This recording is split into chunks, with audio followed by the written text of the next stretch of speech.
Good evening, everybody. And Sri Lanka Institute of Environmental Professionals and GAP HQ together with today organize a webinar to commemorate the Global Recycling Day 2025. We have Mr. Janaka Vijayasekara to moderate this session. Mr. Janaka Vijayasekara is an experienced environmental professional with a strong background in waste management, recycling, and sustainable initiatives. He has been actively involved in promoting resource recovery and circular economy practices, contributing to policy discussions and industry advancement with a deep understanding of regional and industrial recycling trends. He continues to advocate for sustainable waste management solutions as the moderator for the Global Recycling Day 2025 Rostock event. Mr. Jayasekara brings valuable expertise in facilitating meaningful discussions on environmental sustainability. Over to you, Mr. Jayasekara. Thank you very much, Mr. Athugala. Today, March 18th. March 18th, that's very different theme. World Recycling Day. The day has dedicated for promote recycling. In 2018, Global Recycling Foundation has announced this day as a World Recycling Day. From the 2018, every year, there are different organizations, different institutions across the world commemorate this particular day. And the main target of this commemoration is encourage people, communities, and organizations to adapt more sustainable practices. As you all know, recycling today, in today's world, recycling is a prominent subject. Mostly we are talking about this subject simply because of that we know how resources are costly affair, and how to conserve all natural resources, and how can we reduce carbon footprints and also rest of environmental pollution footprints. At the meantime, there's a trend in subject circular economy that everybody talk about. Circular economy, the recycling is one of the main tool to success of this circular economy concept. As a Sri Lankans, as Asians, that recycling is not a new subject for us. Even for a human civilization, recycling is not a modern day theory. Ancestrally, we used to recover certain things in ancient world, especially the metals, non-ferrous metals. It has a very prominent place. So at the mid of 19th century, industrial revolution is a remarkable step in human civilization, and with the expansion of needs and wants of the people. So people used to manufacture so many things. So therefore, they used to extract more and more material, more and more energy. At simultaneously, they are depleting quality of the environment. So this situation greatly observed during the World War II period. The majority of countries, those who get involved in this conflict, understood in between their struggle, they are depleting resources. They don't have enough aluminum, enough metal, or enough rubber to develop, manufacture their ammunition on other requirements. So that period, the particular governments insist people to secure their resources. After World War, so then with the Cold War developments, there are a lot of industrial expansion across the world. So when it comes to the 17th decade, so that there are big communication across the world about this environmental conservations and how to protect environment. Under this circumstance, that everybody draw their attention for material recovery, recycle, and reuse in that kind of things. at the beginning of 21st century, that the circular economy came to the track, and beyond the linear economy, that entire world is trying to drive in with the circular models. So accordingly, the position for recycling get increased, and requirement for recycling is getting increased day by day. But as I mentioned at the beginning, as long as we are unable to manage our needs and wants, and we are unable to control our needs and wants, so we are generating more and more waste. So the management of waste is a real critical problem modern day world. So recycling is one of the sustainable options to mitigate all these consequences. Today, today we are trying to develop some kind of communication among professionals, those who get involved in an environmental management side and environmental conservation. Today, as IEPSL, especially as an industrial relations subcommittee, it's great pleasure for us to align with this particular date and do something. To success this event, Professor Ranjit Disanayaka, Mr. Kirama Chandrakumara, and Mr. Kasun Tennakon align with us as a resource personnel. First of all, I would like to introduce Professor Ranjit Disanayaka. Professor Ranjit Disanayaka is a distinguished academic, an engineer, and sustainable leader. He is a senior professor at Curtin University and professor emeritus at the University of Peradeniya. With extensive leadership experience, he has served as an immediate past president of the Institution of Engineers Sri Lanka and chairman of the Green Building Council of Sri Lanka. An internationally recognized researcher, Professor Disanayaka is a Fulbright scholar, Endeavour Fellow, and JASO Research Fellow.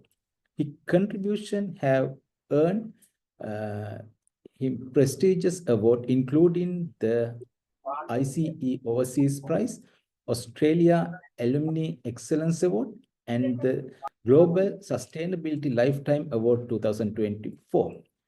Beyond his academia, he is a successful entrepreneur leading multiple companies under GAP HQ.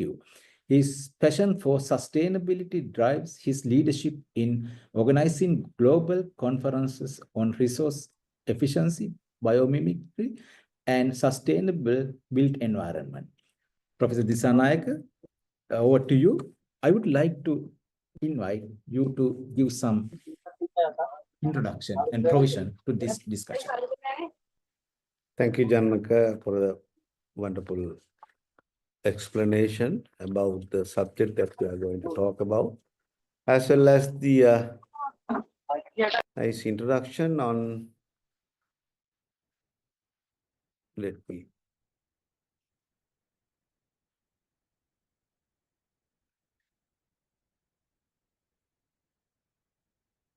Okay, we are here today to celebrate the Global Recycling Day, which comes on March 18th every year. And the topic that I selected is to empowering a greener future, role of recycling in sustainable development. As you know that in order to get the greener future through the recycling, we all have to get together, unless otherwise you cannot achieve this one. The country which has achieved this one, with the partnership only, they could have gone up to the level they have gone. We will discuss that in later. Then in order to achieve this one, it is very, very important that we have improve the accessibility for the recycling, as well as it is very important, the awareness and education. And we can capture the situation and go over for the supported by the recycling policies. Just to get the idea about the potential market for the recycling in the world for this year, it is estimated $7 billion. And again, estimated for the next 10 years, it might go up to $110 billion. You can see that the potential. And again, this will be increasing every year. That in a way, because of the consumption, we will end up with a lot of communities which are for the recycling, as well as huge the business opportunities also there. As with every challenge, there is an opportunity through. And when we look back at the Sri Lankan point of view, while going the world recycling rate like a 7%, we are very low, like a 3%. That means even into the go at the world average level, we have to more than double what we are doing right now. Again, in order to go for the total recycling, there's a huge amount of work that we have to do. As it can be through the education, awareness, policies, and technology, and so forth. But when you look at the world situation, where the Germany is leading, then the South Korea, and many the European countries are getting the lead, of course, Australia too. The top one go like the German, like the 65%, and then Korea and so forth. As you see in the book. Okay, let me go back to where we started our civilization. We supposed to live in the jungle, as I always say that God has made our own decision, and we are developed many things through the industrial civilization. And then now we realize that God took the right decision. They are circular economy, sustainability, everything was built through the nature, but we now has passed many decades. Now you cannot go back it. You see what has happened through the industrial revolution, where we are right now. It is we call as a built environment. We were in the nature, we came to the built environment. So there we realized that how we came, it is through the industrial revolution. But only one concern we continue throughout this industrial revolution is we are always challenging the sustainability. From industrial revolution 1 to 5, right now we are the 5. There are so many good things has happened. The quality of the life has gone, transformed the jobs. Of course, we have the ethical challenge as well as the sustainability challenges continue from the beginning to today. So you can see that the sustainability challenge come in a different way.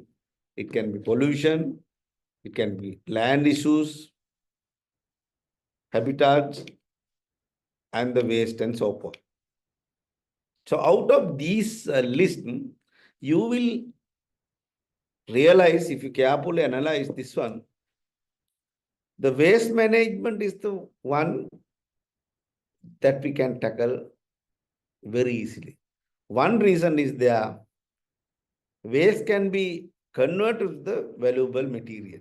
So that means that by tackling the waste, you can earn the money. It's a huge business compared to the other one like the global warming and pollution and so forth.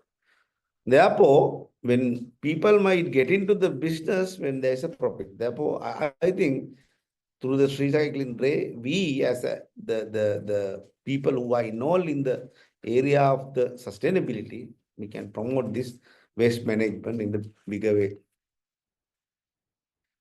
Just to give you the size of the problem, it is estimated like every 18 months, we use the size of the Everest mountain, it is like the 160 billion tons used for our activities. It can be construction, agriculture, and so forth.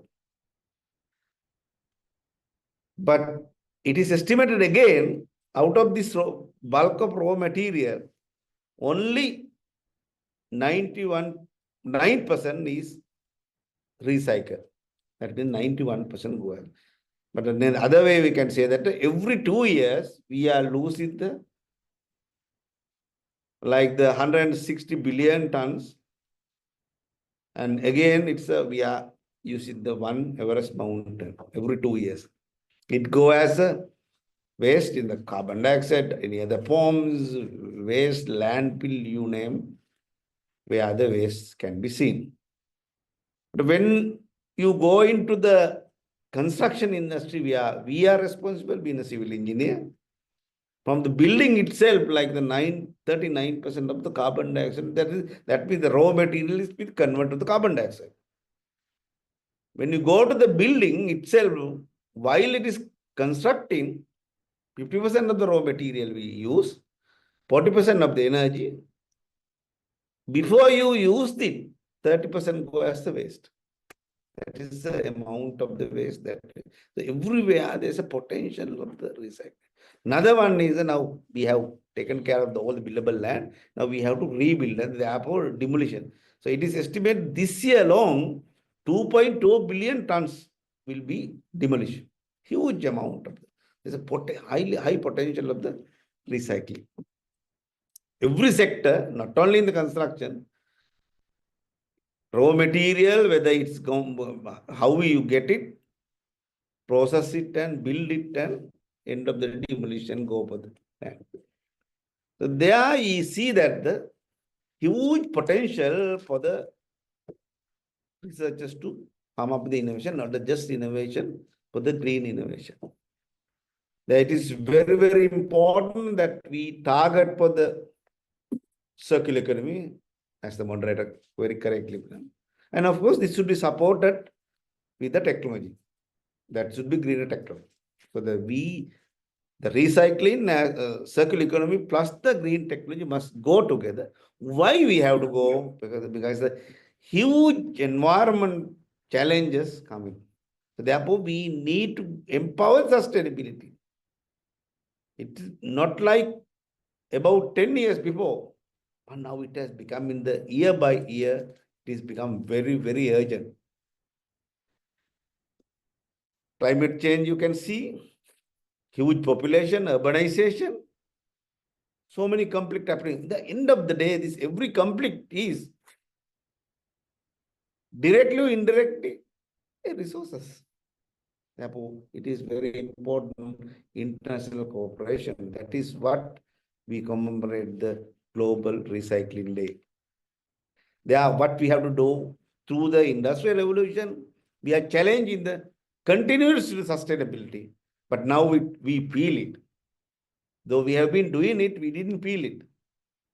Therefore, we have to make sure that considering the nature, understanding the solution from the nature, we have to go with the sustainable practice. There, it is very, very important. Empower the sustainability. It is very important. As I said earlier, the waste management is a tool that we can easily tackle because there is a business case. With that, I will hand over the floor to Mr. Janaka to continue the rest of the program. Over to you, Janaka. Thank you very much, Professor. In our session, there's a little difference.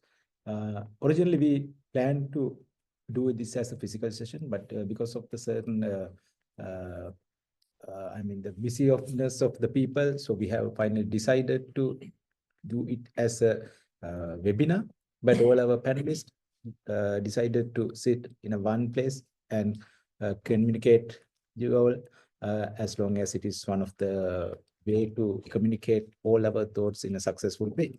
So I would like to introduce our distinguished next speaker. So he's Mr. Kirama Chandrakumara. In profession, Kirama is a civil engineer. He has started his tertiary education from University of Moratuwa, and he has awarded his first master's degree in business administration from University of Sri Jayawardenepura. Then he has awarded second master in occupational health and safety from University of Colombo. Now, at present, he is studying waste management and circular economy, again from University of Sri Jayawardenepura. Currently, Kiram is working in EcoCycle, and he has over 2 decades experience in waste management, especially in industrial waste management. So I would like to invite Mr. Chandrakumara to continue this technical session. Respect to the industrial sector, how that recycling industry is really working in industrial sector, and what is the movements in this sector with his experience. Over to you, Mr. Chandrakumara.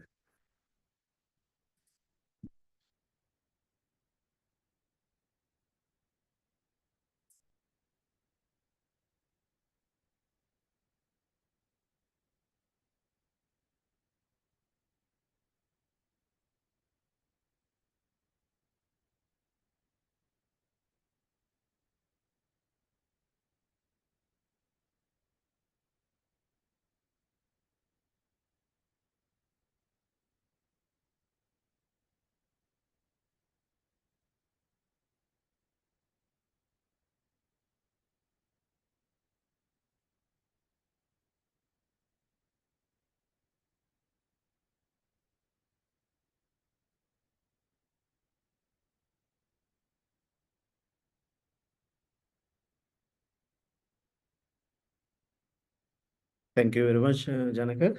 So, very good evening, everyone, and I'm pleasure to address this gathering on behalf of IPSL as well as the INSECO cycle. Basically, when we talk about the recycling day, what are the importance? So, Rajat sir has been discussed several aspects in terms of recycling importance. Basically, my role here is to go through industry experience, which I have been covered during last 15 years with the waste management. So I will walk through mainly the recycling aspect as well as the waste management potential this important day, right? So when we talk about the recycling, currently the present context, we are talking about the resource recycling as well as the circular economy. When it comes to circular economy, the recycling comes under last resort of the waste management. So with that note, I'll move on the presentation. Actually, when we talk about the this year theme of Recycling Day, protecting our planet for future. That's the tagline in this year Recycling Day. So with that, I thought we need to discuss this important areas in terms of recycling.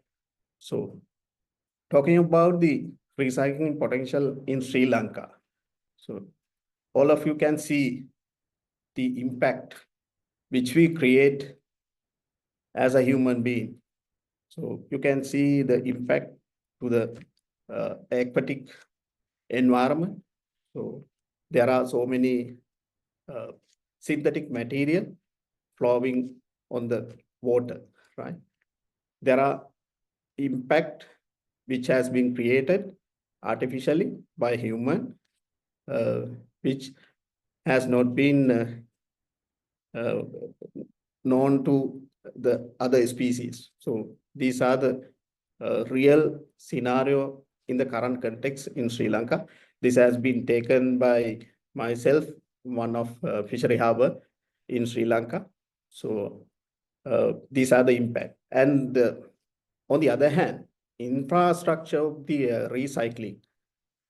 Do we have real infrastructure to collect these material?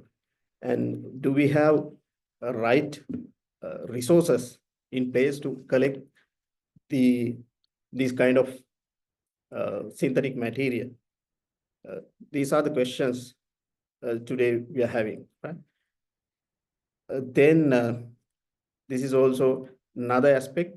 So this has been taken in Kalpiti area, especially the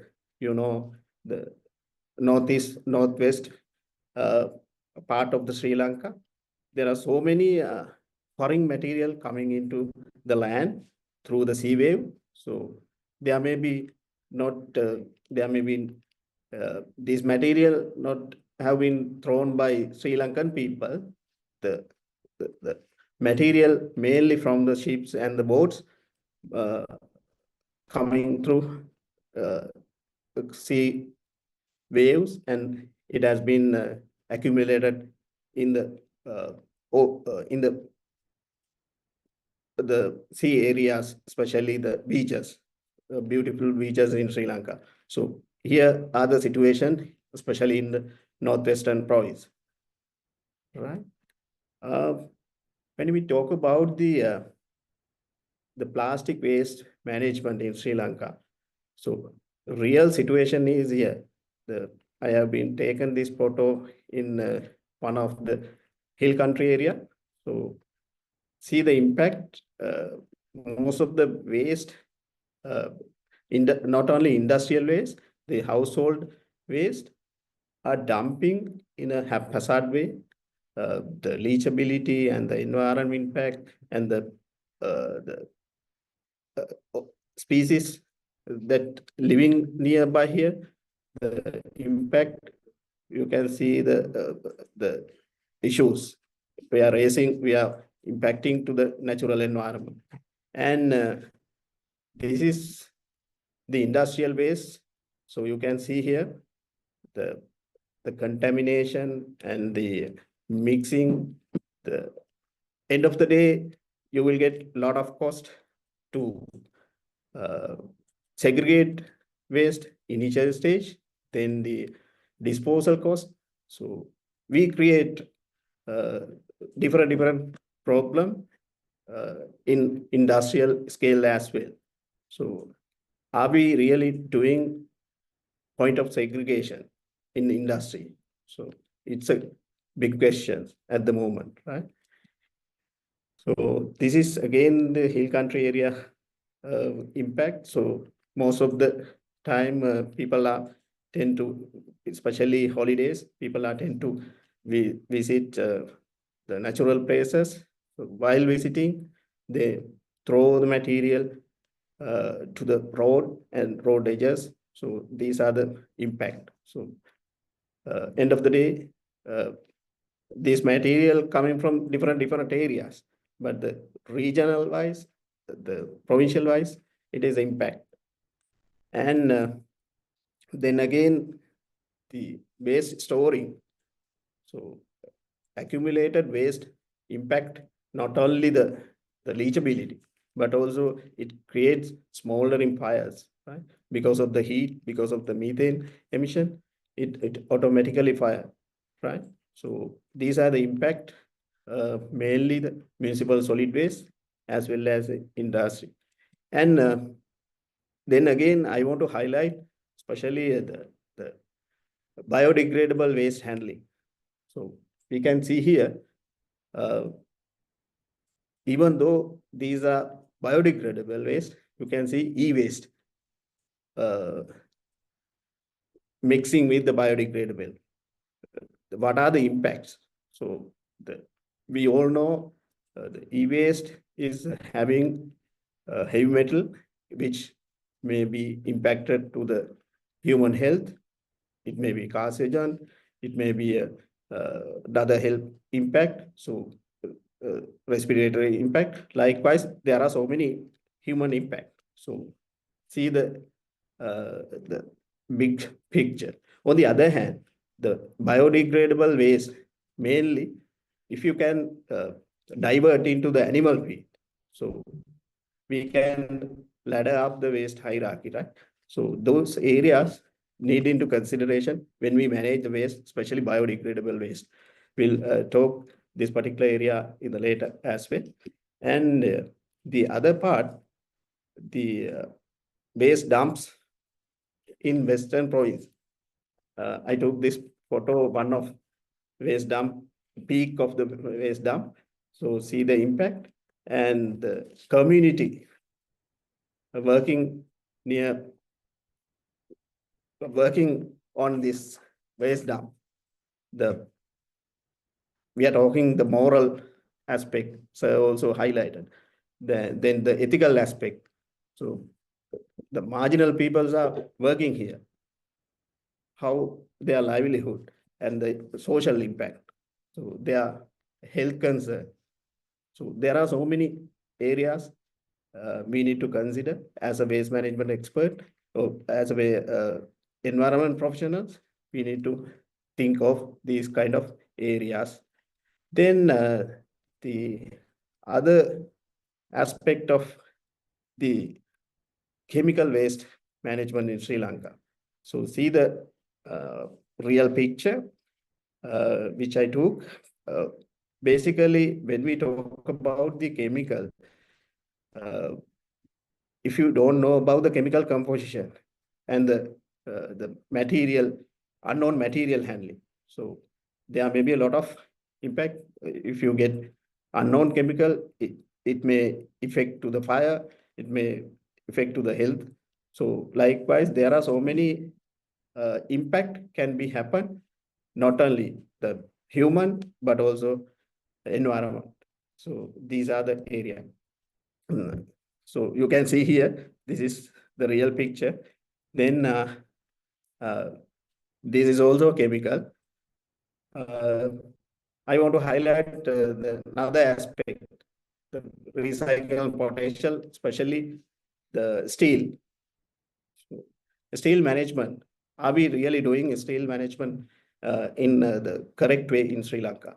So we need to think, because steel is important material in industries, especially the construction industry, not only construction industry, other industries as well, especially the other heavy industries, which they are using huge material, huge steel volumes, right? So think of this aspect. Then the agricultural waste. This is not a sand heap. This is a biomass heap, risers. So you can see here the impact due to risers storing, long-term risers storing. This coconut tree has been impacted when we visited there.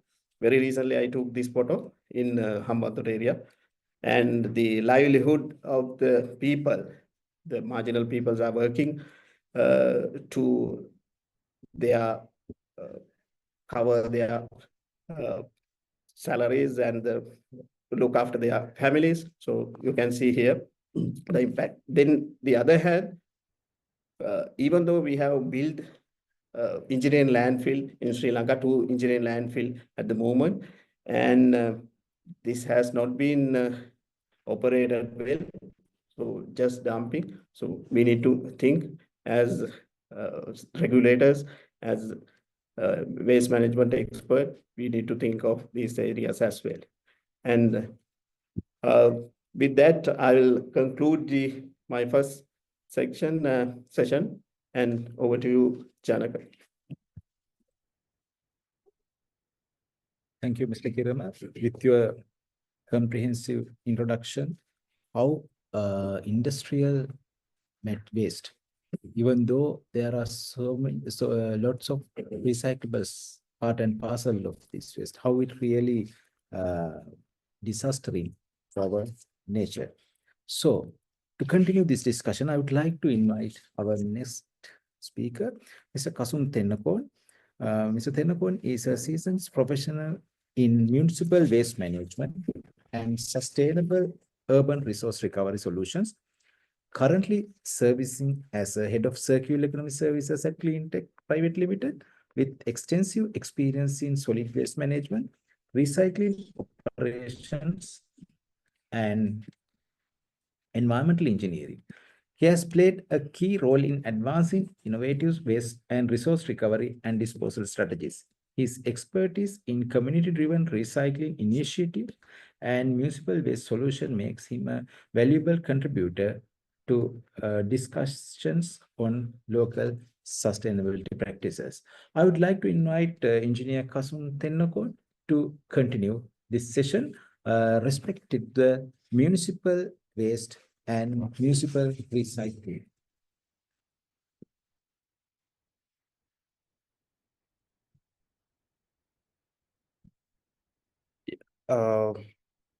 Yes, good evening to everyone. So thank you very much, Mr. Janaka, for the introduction. And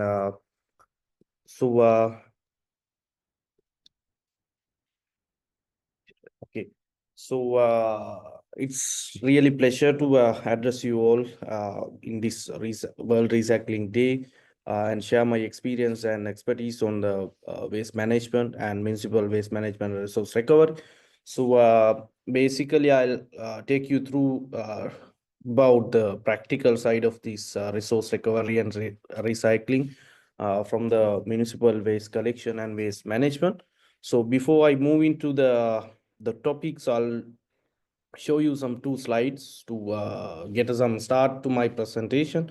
So why actually we need to protect this environment, and what's the basic behind this protecting an environment rather than thinking about the health and health benefit that we received and other general problems rather than talking about other general problem, what are the basic behind this environmental pollution. So as you can see in this screen, so we all like to live in this kind of environment. So here I'm going to talk about the psychological effect on the environment pollution, how it will be impact to our day-to-day operations. So we all like to live this kind of environment. So so when you go to the next slide, so we automatically comes some shock in our mind.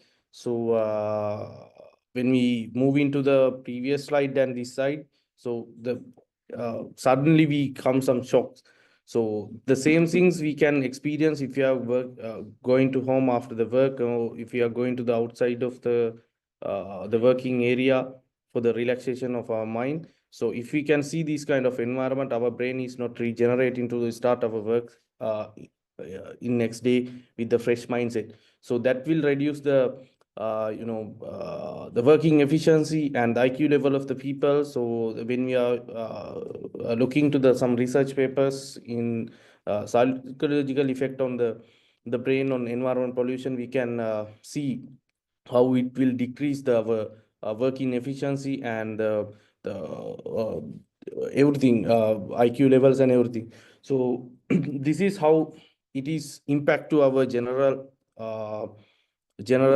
routing activities, the environmental pollution affecting to our general activities rather than thinking about the health and safety and health benefits. So that's the note I want to put before I move into the presentation. So we want to think this the matter in very seriously, because we don't have much more time, because we have wasted so much of time to talking about the waste pollutions and environmental waste pollution. We need to take actions immediately. So the solution for this one, as Professor Ranjit said, so circular economy is one of the good solution. It's not the ultimate solution, but if you want to, let's say, if you are talking about the plastic pollution, so best way to eliminate. So we know that in each and every the controlling mechanism, eliminating is the ultimate solution. But before going to the ultimate solution, we can control all those things with our minimal changes of our day-to-day operations. So therefore, the circular economy model is one of the good method that we can solve this environmental pollution, especially the plastic and other pollution. So in this circle, you can see how much is the recycling and the waste collection is contributing to the circular economy. In the half of this circle is filled with recycling part and the collection part. That is what we need to develop from our municipal waste collection models and all other collection models. So from the best municipal collection waste management model or resource recovery models, we can eliminate the waste and the pollutions, as well as we can regenerate the nature, as well as we can save the natural resources as well. Because when we are recirculating the material and when we are turning back when we are recycle the material and turning back to the same economic cycle, it is reducing the material required should take as the raw material from the natural environment. So this model drive for the sustainable future as well as the cleaner tomorrow. So I'll take this simple example. So here, we need to talk about the whole recyclables and whole the waste management and resource recovery. But I'll take this small the slide to explain how this recycling operation happening in the country. So by taking the plastic waste pollution. So as a country, we generate around almost 1,000 metric tons of the plastic waste, and we successfully collect around 300, which means 32%. So actually that number also much better, but we don't know what happened to the other, even as a country, we don't know what happened to the other 600 or 650 metric tons. Let's forget that 600 metric tons for the while, and let's talk about this collected 301. So if we have our mechanism to collect this 300, but only we can collect 38 metric tons or recycle 38 metric tons of plastic per day. So which means 4%. That is the bad side of this collection mechanism, because we are having all the infrastructures and the collection mechanism to collect 300, but only the 4% out of the collected materials directed to the recycling operation. That is the problem. That is what we want to address. At least we can manage, and if at least we can go to this 300 level recycling rate, so we can increase this 4% ratio to 32% ratio. There are many more problems. So this data only focusing the plastic. That is not much different than the other recyclable collection and other waste management data. So the basic problem is the reverse logistic of this the all kind of waste stream. So as we all know, the biggest waste collection mechanism in the Sri Lanka is a municipal level waste collection. In the municipal level waste collection, so for some areas, the municipal level waste collection is happening through the government the itself contribution, which means the Pradesh Sabha or the municipal council, they taking care of all the waste management operation. In some areas, they have outsourced that operation.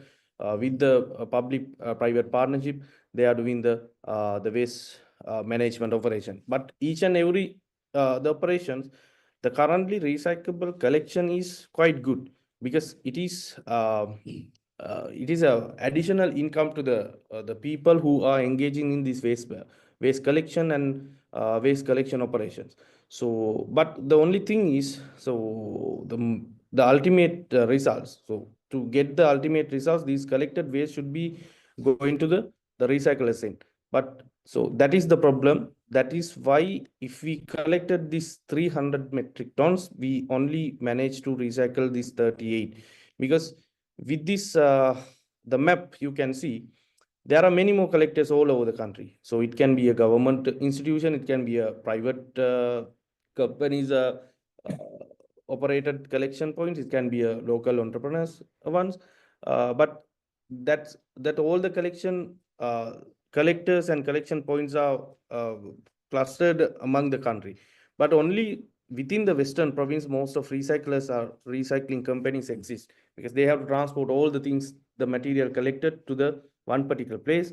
So that is the cost of the reverse logistic is very high because as we all know in the recycling industry, so the profit margins are very minimum. So we cannot compensate, we cannot bear all these transportation costs by that little margin. That's why if the collection is happening the very good, but the recycling rate is getting very down because of this reverse logistic problem. Therefore, so we want to address this issue because in the Sri Lanka, there's no externality cost consideration. So therefore, we have to address this one. Therefore, in the municipal levels, so what we can propose is to successful the recycling mechanism. So in this heading, it shows as a plastic waste reduction, but it is not the only the plastic waste. We can apply this simple the financial model to increase the municipal collection, municipal recyclable collection, and the recycling rate as well. So yeah, that's about the municipal level the collection and how we can contribute to the increase the municipal level recycling collection. So we'll talk later in detail how we can reduce the cost of this operation and everything. Then I'll hand over the session to Mr. Janaka to take forward. Thank you, Kasun. After your detailed description about this municipal waste realities, so I would like to open this forum for both Kirama and you. So basically, when it comes to the industrial sector, Kirama, I would like to know what are the what are the potentials, what are the areas, what are the gray areas at present, and how you are supposed to improve these things. And you know that we are in a recession up now at present. So to come out of this recession and generate wealth of nation with the recycling based on industrial approaches. Over to you. Yeah. Talking about the financial of recycling, so thank you, Janaka, for the raising this question. It's actually talking about the financial of the recycling. So Kasun has been touched few areas, especially reverse logistic. I want to highlight the design part of the material. So when it comes to the recycling, we need to start from the design of the product or the service. Right? Product design is the key when it comes to circular economy, and we are the post economic crisis situation right now. So talking the design of the product, are we really consider the waste and the pollution impact of the particular product or a service? Then the other aspect is the material usage as well as the resources, especially when it comes to product cycle. We need to analyze the entire product from resource extractions to the again to close the loop cycle. Today we are talking about the cradle to grave. Likewise, there are so many life cycles of the products. So we need to taken into consideration these areas, especially when you design product. So in some companies, they are following especially the gate-to-gate concept. So mainly they are focusing on their production cost reduction, right? So especially when we talk about the large scale of productions, recycling plant, so they more focus on gate-to-gate life cycle assessment. And the other part is the reverse logistic as well as the forward, forward and backward. So we need to think this particular area in terms of the waste management and the circular economy. We are calling wheel to wheel. These areas need to be considered as long as far as concern of the cost. Then the other part is post-consumer collection, post-consumer effect, post-consumer collection.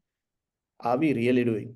And on the other hand, the European context, European countries, they have imposed EPR, extended producer responsibility, and the PRO. Those kind of new concepts have been discussed as well as executed in the Europe as well as the modern the developed countries. But when we talk about the Sri Lankan context, we are far behind in terms of EPR as well as producer responsible organization, PRO. So if that particular concept is taken into force, or taken into legal level, I think we can more focus on the cost, and organization will, especially local organization, will act on this particular area. On the other hand, I would like to highlight, especially multinational companies, even though the local context EPR has not been legalized, they are working on EPR, right? Especially packaging. Those areas are the key, I think, when we talk about the cost. Over to you. Jalan. Yes. Then with the industrial obligations, I would like to ask from Kasun before go to Professor, how community need to behave in a different way, that we know that we are not a compliant society. So how can we establish compliant society? There's a particular require that particular campaigns in Sri Lanka and all. So as IEPSL, we also try to communicate this message so that you are dealing with community. You have a lot of community affairs. So let us know with this particular subject, how can you touch the community figures? Yeah. So actually, it's vital that that we as a people we need to take action. So to develop the recycling ratios and everything. So the people's action is the must needed one. So let's talk about the impact of these rules and regulation to the change the people mindset. So for example, if we take the Colombo and the Western province, so people don't have the much space. So however, but they have to dispose their waste in proper manner. So otherwise they don't have a space in houses to dispose or destroy. That is the basic scenario in the, especially in the high population areas like Colombo and the Western province. But however, they have to remove that garbage there from their home. But if there is since there is some regulation in the Colombo and the Western province people, they has to segregate the waste properly. So otherwise their garbage will not be collected. So in this particular area, it can be done because however, they have to remove their waste, but they don't have option. There are clear rules and regulations. Therefore, they have to segregate the waste and hand it over to the waste management parties and the municipal councils in the proper manner. When we go to the outstation of the high population area, especially the eastern province and the north province and the down south area, so people have enough space to dump their waste. So they don't have much requirement of segregating waste if they don't really passionate about these environmental sustainability and the waste management. They have the plenty of options even in the outstation area. Let's say if it is from the eastern province, in each and every houses they have enough space to dispose their waste, so they don't have much more requirement on segregating waste, they can put all the garbage together and dump somewhere, especially for some dump site as well.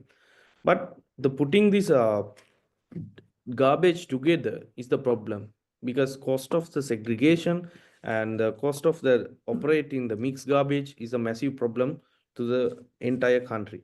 Because so we have allocated some amount of the considerable amount of money from the budget of for the municipal council and the local authorities, but that amount is not sufficient if they mix all the garbage and dump it to the dump site. Then we have to take all the things from the dump site and segregate it and process it to the recycling supply chain. But the simple action of the people can reduce the much cost, even for the transportation cost.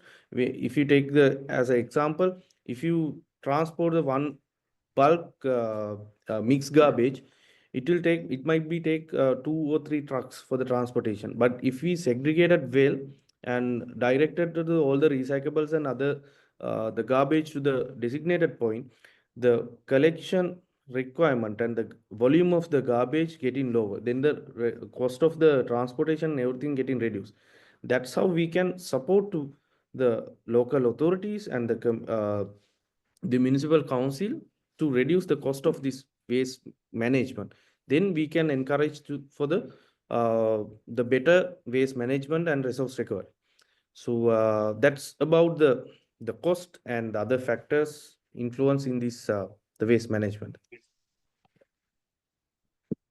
Thank you, Mr. Kasun.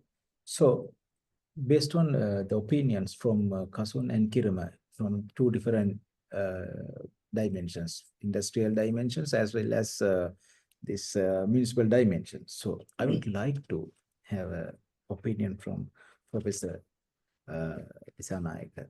So, that you mentioned that once in every 2 years, size of Everest mountain, we are losing material. So when it comes to the building construction industry, that the huge quantity of 2.2 billion tons of material as a C&D waste, we are wasting. So your effort that is to develop green buildings. While you are doing this effort, so maintain green livelihood also is a part and parcel. So I would like to open this forum for you to make comments that how can we use innovations and technologies to realize that enhance these recycling capabilities and potentials. Over to you, sir. Thank you, Janaka. As I mentioned in my presentation, we need to couple the circular economy plus the technology. Technology should be green solution. Therefore, in order to tackle the present situation, we need to have the innovation. Innovation must be the green innovation, because we cannot anymore innovate thing that has an impact on the society as well as the environment and the economy. That is a sustainability. Therefore, there's a huge potential for the waste management. And again, as I mentioned, that it is something where easy to tackle because of there's a huge potential to create the innovation. Therefore, it is a very good opportunity for the sustainable innovation and coupled with the entrepreneurs. By always believe that of course, we are doing the research, but no point of without taking it to the next level, the entrepreneurship. Therefore, any innovation, it should be sustainable and it should take to the level of the entrepreneurship. This is where we can do. Therefore, everybody in this business, like the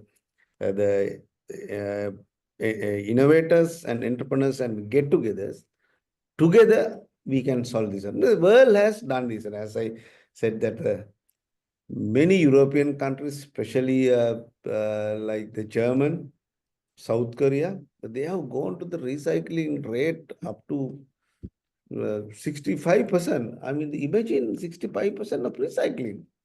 That means you cannot, I mean, it can be done by the law. By the law, you cannot demolish a building, right? So that there should be before demolishing the building, should apply the municipal council and get the certificate.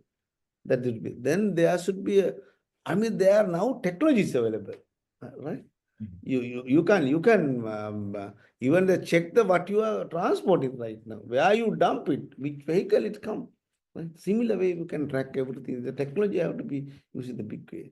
Then only, of course, while doing that, education and awareness, everything will be come together, so that it is not something tackleable. This can be tackled, but we have to as a get together. That is the importance of the discussion, this important matter on the day of the global recycling day. Yes, so with this comprehensive interpretation, so I would like to open forum for industrial sector as well as municipal sector. So there's the next important part is that are we with that, as mentioned Kiran a little ago, that how important of ERP system, and that as Professor mentioned, that how innovators can be converted into the entrepreneurs. So I mean that all these factors, there's a kind of correlation. But I mean, if we can part and parcel all these thoughts together, I mean that we would be able to go for a completely different level. So that in your experience, in a policy level, in the industrial sector as well as municipal sector, so both of you can make comments separately. So what are the essential areas that we have to improve our rules and regulations? We know that Environmental Act, it's originated into the 1980s. So now after about 40 years, so there's a requirement to change. So with this modern day requirements of recyclings and all, so I would like to open this forum for you to make your opinions. Thank you. Yeah. Thank you, Janaka. It's a really valid question in the current context.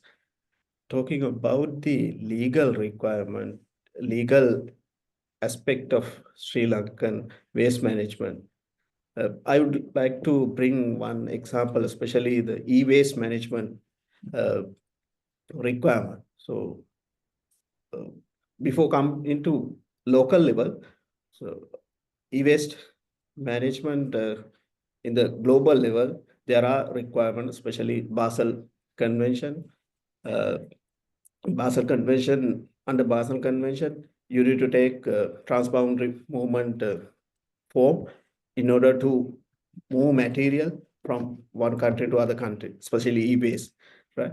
So there are other conventions as well, especially the chemical and the POPs, Stockholm Convention, Rotterdam Convention. Likewise, there are treaties as well as the conventions in place in order to manage global level waste. When it comes to the local level, as Janaka correctly said, we have National Environment Act imposed 1980.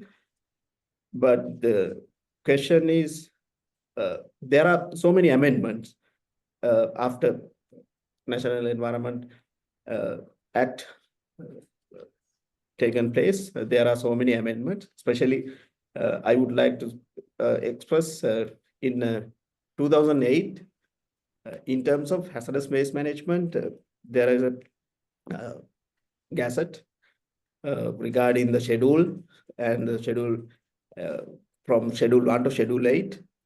It's clearly said what are the hazardous waste, what are the waste types, what kind of waste, what kind of requirement you have to discharge. So likewise, there are so many aspects has been discussed as well as has been imposed in the local context, right?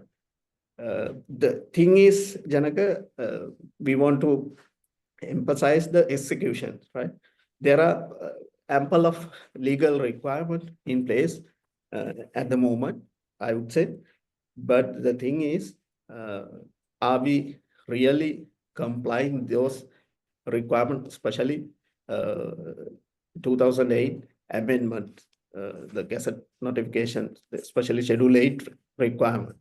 And there are guidelines. Of course, the hazardous waste management and those requirements should be updated according to the current context, as well as the circular economy concept based on the recent development. I think recently also the most of the environment professionals, as well as the Ministry of Environment, they have been drafted the e-waste EPR, as well as the EPR on the packaging. So there are so many developments in discussion level, but the sad part is those are not imposed the parliament level at the moment. These are the area we need to discuss. And other thing is the industry level, how we follow those basic requirement, basic rules. Those are the areas I think we need to take into consideration. Thank you very much. So I would like to open forum for Kasum, you, so that you also can add your thoughts and your opinions. So over to you. Yes. So as Janaka and Kiram said, so there is a much need the requirement for the legalize the requirement for the recycling and all the waste management when we talking about this EPR platforms. So which was initiated in 2017 and 2018. So we can see how that EPR model and the polluter pays principles has impacted to the waste management and resource recovery industry. So when we considering the data of recycling and resource recovery, especially for some packaging and storages things, before 2018 we couldn't see big numbers and big the collection network and the collection points all over the country, because after this 2019 this EPR operated as a moderate not a voluntary basis platform that goes to improve some collection modules, improve some collection network. That's how we can change the people mindset, and especially the polluters and the responsible person's mindset throughout this legal platform. Because as a country still we are not considering about the social cost of any kind of products. For example, if you are drinking a water bottles, that's how the producer is taking the private benefit and the consumer is taking the private producer is only, consumer is only spending the private cost, which is only related to the consuming that water bottle. But who is taking care of the dispose of this plastic bottle or the water bottle? That is the social cost that we want to the capture. But at the moment in the country we have not considering about this the social cost that should be captured from the consumer and the producer end. That's is how in last 2 years in the ministry level and the Central Environment Authority, so all are trying to make some platform by mandating this EPR platform to legalize this requirement.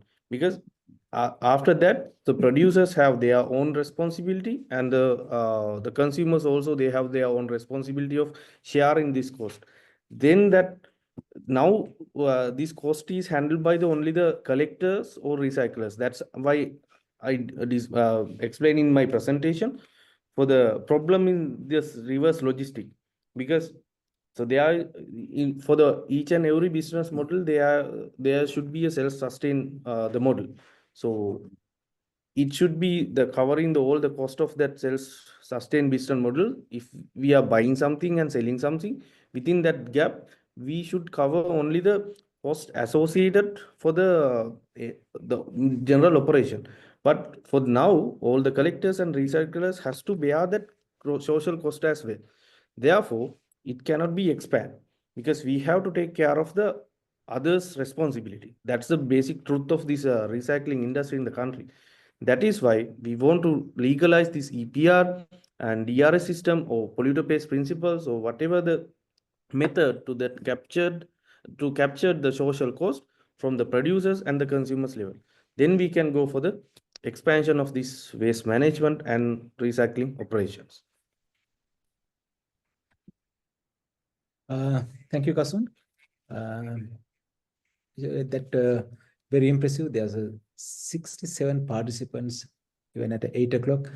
We are very much appreciate your patience and listening for these fruitful ideologies and experiences. So when it comes to the final session, so final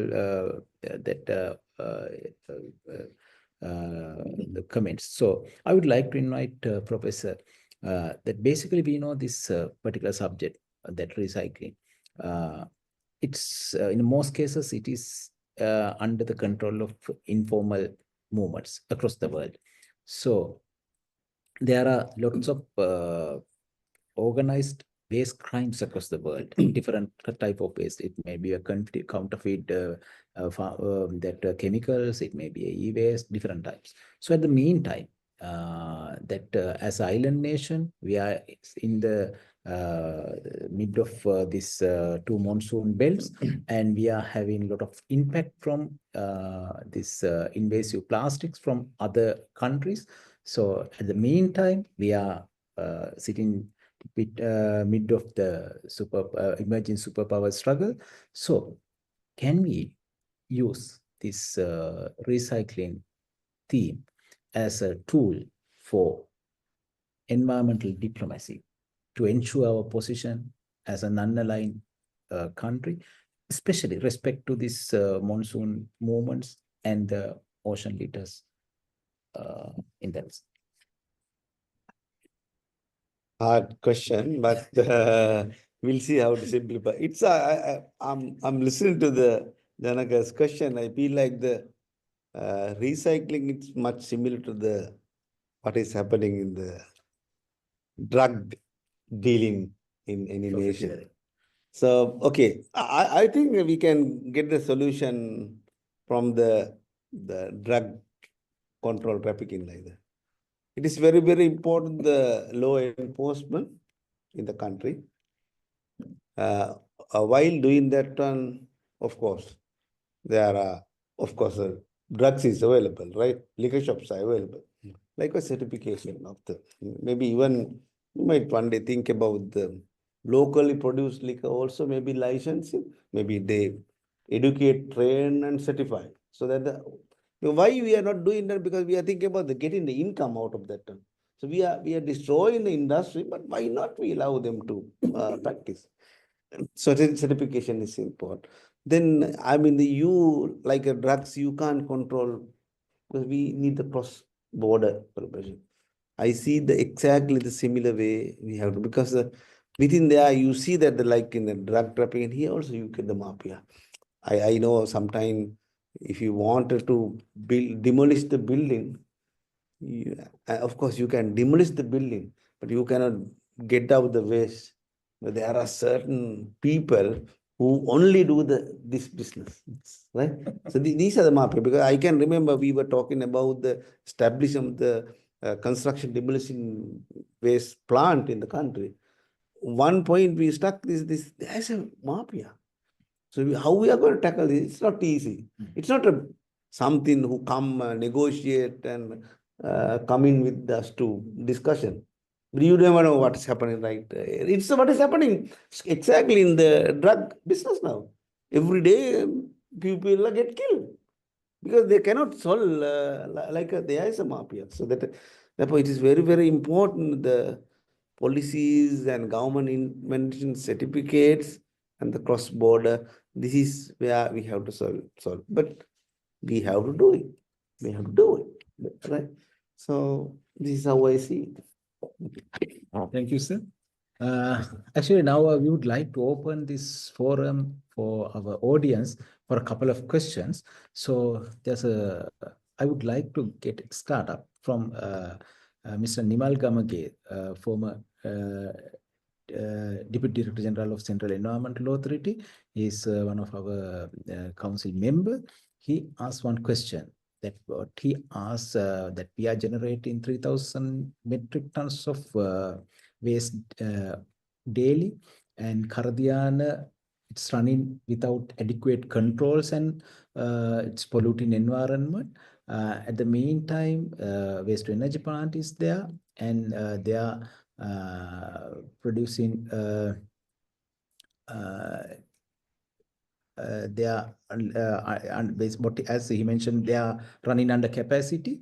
And also that he has pointed out one clinical waste management facility, and he's questioning adequacy of this facility, and waste composting facility, whether it's really need additional attentions, and what is the I'm talking about the summary of this thing, how to improve the quality. Actually, I would like to give one particular answer for this question, as long as I'm dealing with different waste varieties. Yes, Karadhiana daily we are having more than 600 tons of waste.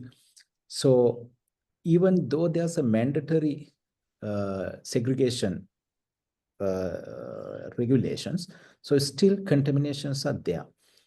But as he mentioned, that Kerawalapitiya waste to energy plant, it's running under lower capacity.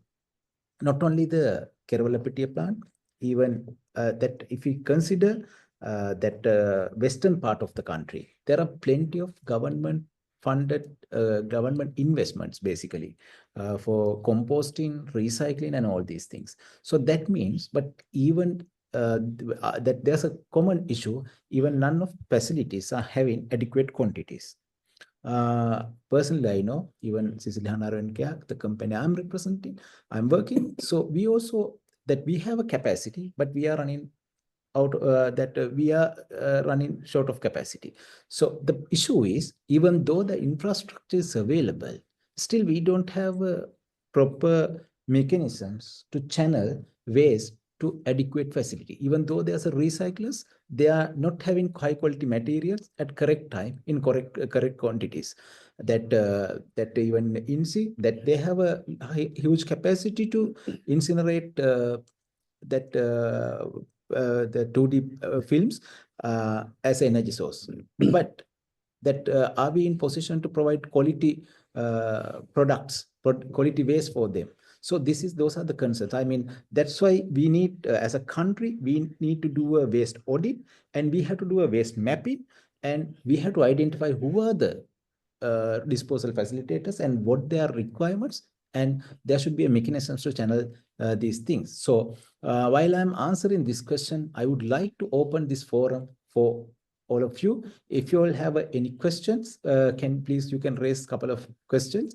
So there are plenty of questions, written questions, but because of the time constraint, I would like to open 2 questions. Audience can raise the questions. Janaka, can I ask a comment or question, please? Yes, Mr. Nihal. Actually, we have experienced an increase of demand by product manufacturers for recycled material. For example, recently I had 3 inquiry. Actually, they wanted some information about getting ABS, then high density polyethylene, large quantities. And then again, one manufacturer who is supplied to the BUI project for part manufacturing, he is running short of. So there is a demand for high quality, as you just said, high quality material of a particular grade. For example, one guy wanted an injection molding grade.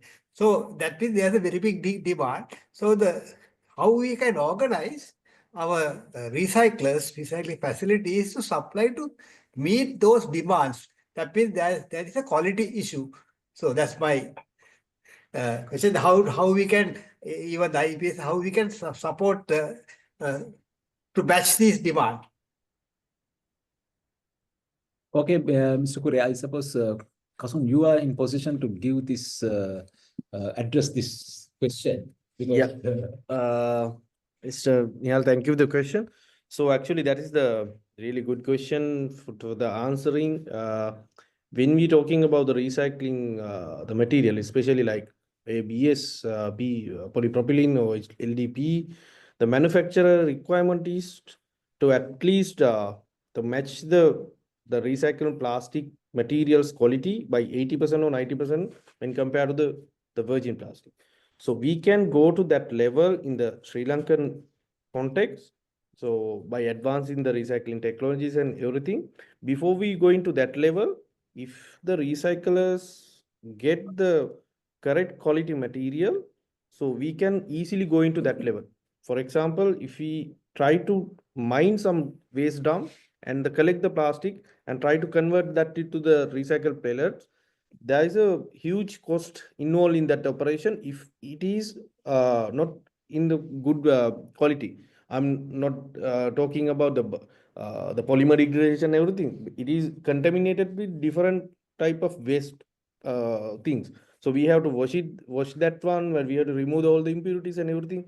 Therefore, for the cost of that operation, for the material price in the country is not sufficient. For my personal experience, if you are going for the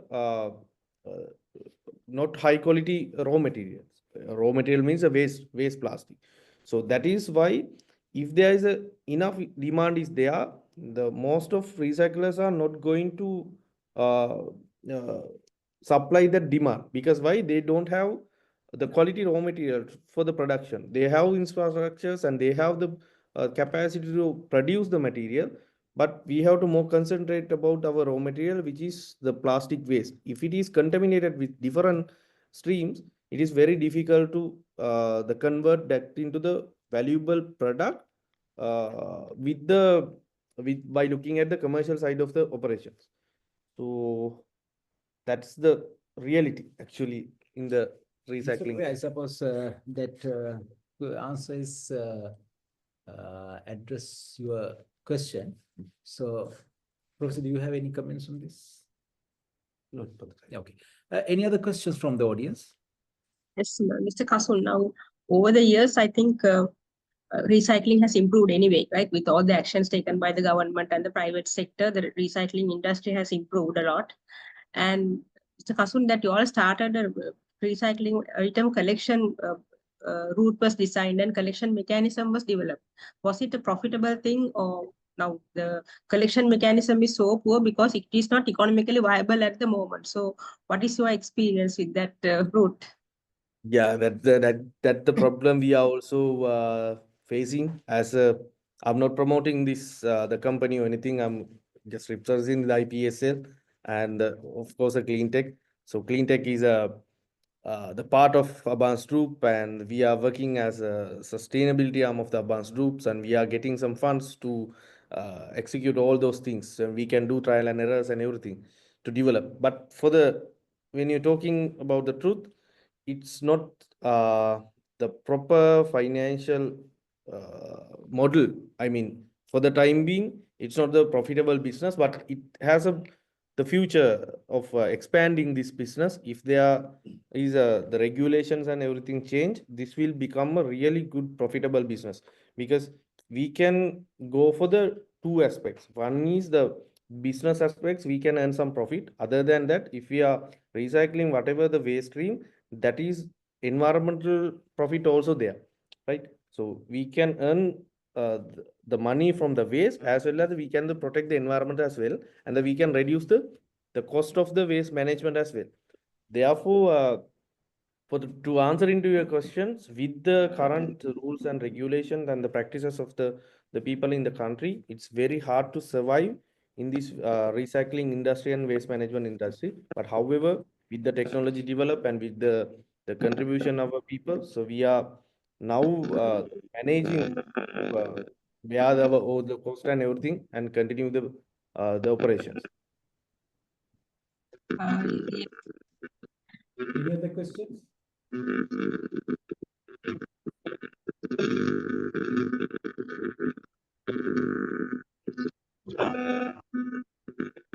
That's good. Yes.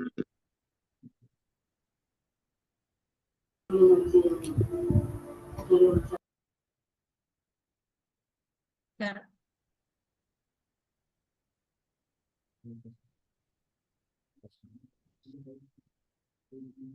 Now, even to implement the regulations, I think we need to have the infrastructure also to be the regulations to be successfully implemented. We need the infrastructure and the facilities available also. Therefore, both have to improve in hand. And regarding the regulations, I think with the new Act amendment, the EPR regulation will come in, and there's background work has been done. But then with that, the recycling facility, and because the recycling industry is not spread island-wide throughout, there are a lot of issues. So it's mainly concentrated on few cities. So I think the private sector, because it is not very much profitable, I think they are not making a big effort to spread it across, I think. Is that the reason, or we have to make it happen? Otherwise, even with the regulations, if the private sector is not coming to serve, I think it will be a problem. Yeah, actually, the most of private sectors now the open for the startup, the new collection centers and everything is there, because we have seen some development in all over the last 3 years with this voluntary platform of this EPR and the discussion about the DRS and discussion about this external cost. So there is a green light for that one. If Good. there's the continuing, most of the private institution are willing to invest on some regional areas to develop the collection networks and everything, because no point of placing another recycling factories in different areas. Only thing is to find some better solution for this reverse logistic facility, because as a country we have plenty of recyclers and plenty of the industries who is running under capacity, because no point of setting up another recycling factory, let's say if it is in Trincomalee and struggling with the lack of the materials. Best way to identify the correct problem and address the correct problem, that is a reverse logistic of this entire waste stream. If we can collect within that areas and directed all the waste stream to the particular recyclers in, actually it is a good the method, and we can increase the collection in other areas as well.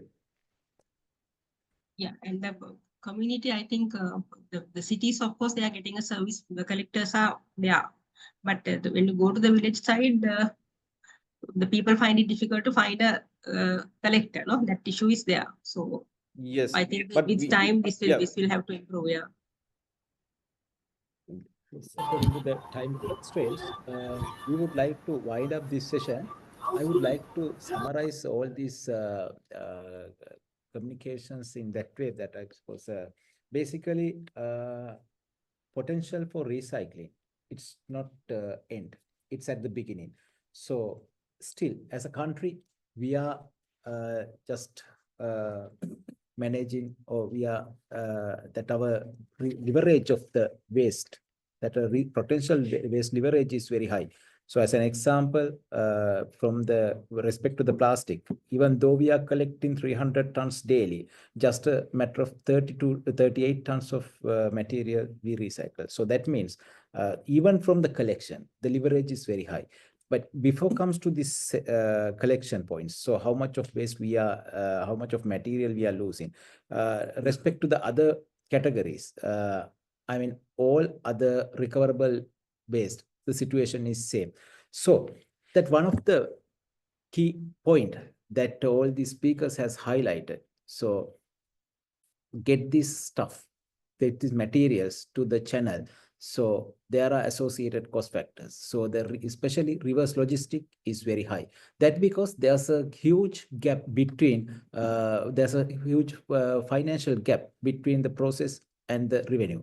So as long as we are willing to address this waste management issue, yes, that EPR is the mandatory requirement. So or the kind of responsible schemes. So the policies and regulations should be adapted to address these concerns, and there should be a practical model with the involvement of real waste management practitioners, actors and players, and practical option to manage this kind of structure and regulations and feed all these available quantities to the facility. At the meantime, the next thing is, yes, there are plenty of facilities across the country, a lot of infrastructure, but almost all facilities, majority of facilities, irrespective of the recycling, whatever the other waste management facilities, including clinical waste, they are running under capacity. So the next priority should be